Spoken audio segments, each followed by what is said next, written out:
आगे बढ़ते हैं। जिस अफस्पा पर यह हंगामा मचा है उसके बारे में अब आपको जरा याद दिला देते हैं, समझा देते हैं। जिनको नहीं पता है उनको बता देते हैं। 1958 में AFSPA कानून इसलिए बना था कि किसी राज्य के अशांत होने पर केंद्रीय सुरक्षा बलों की तैनाती वहां की जा सके। अफस्पा के तहत सशस्त्र बलों को बिना पूर्व वारंट के किसी को भी गिरफ्तार करने का अधिकार मिल जाता है। अगर किसी क्षेत्र में धर्म, नस्ल या भाषा का विवाद उठे तो AFSPA के तहत उस इलाके को अशांत घोषित किया जा सकता है।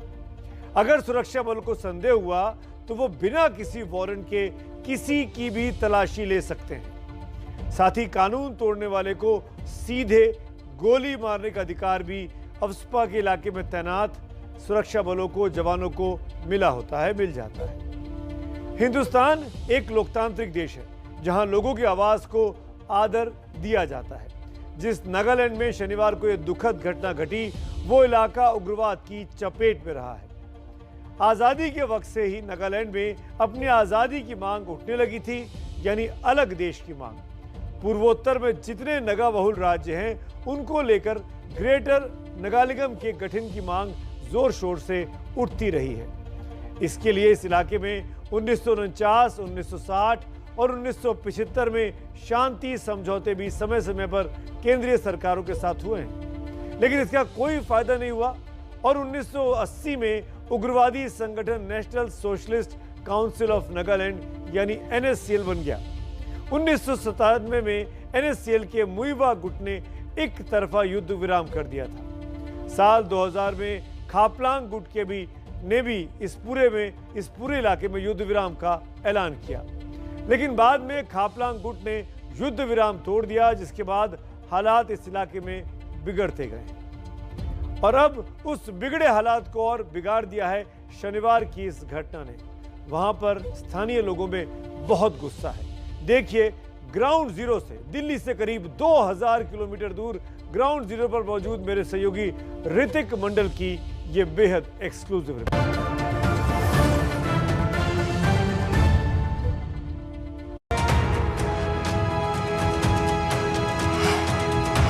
We want justice. अफसा हटाओ और बेगुनाहों का कत्ल बंद करो।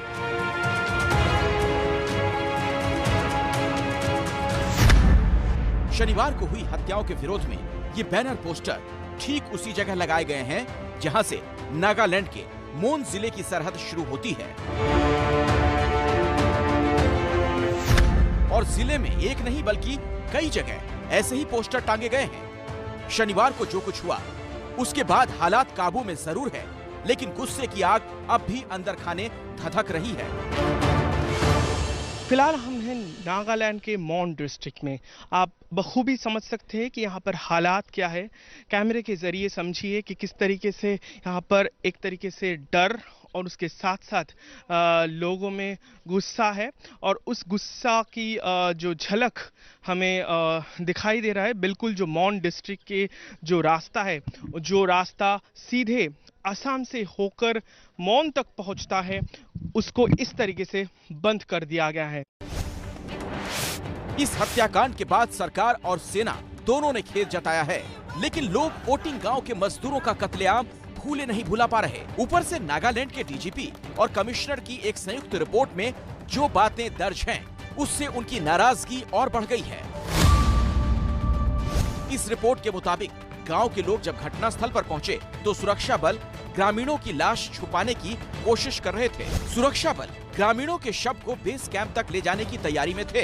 रिपोर्ट के मुताबिक जवानों ने दूसरे पिकअप वैन में लाशों को रखना शुरू भी कर दिया। इसी के विरोध में ग्रामीणों ने स्पेशल फोर्स की 3 गाड़ियों को आग के हवाले कर दिया और रिपोर्ट के मुताबिक इसी दौरान सुरक्षा बलों ने फिर से फायरिंग की, जिसमें 7 और लोगों की मौके पर ही मौत हो गई। फायरिंग करते हुए जवान असम की सीमा की तरफ लौट गए और उसके बाद जो हुआ वो पूरे देश ने देखा। जिस पैरा SF यूनिट से इतनी बड़ी गलती हुई वो दुश्मनों के खात्मे के लिए जानी जाती है। 2015 में पैरा SF की टुकड़ी ने म्यांमार सीमा में घुसकर उग्रवादी कैंप पर सर्जिकल स्ट्राइक की थी।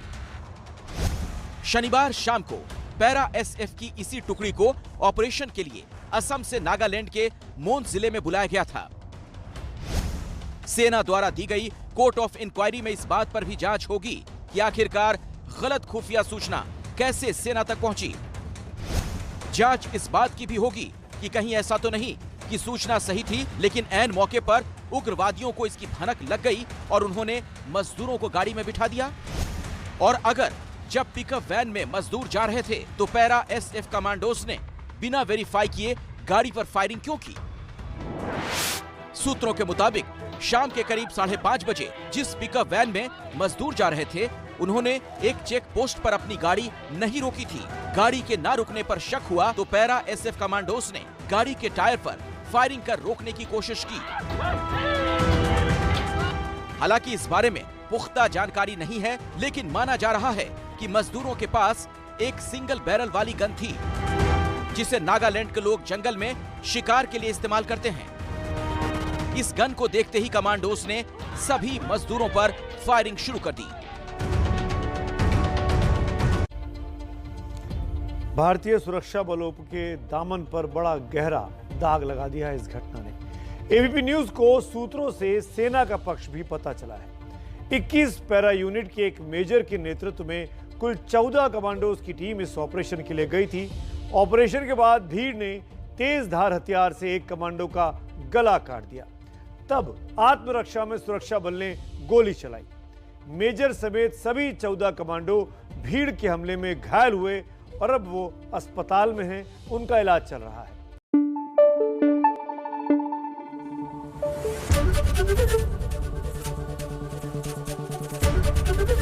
एबीपी न्यूज आपको रखे आगे।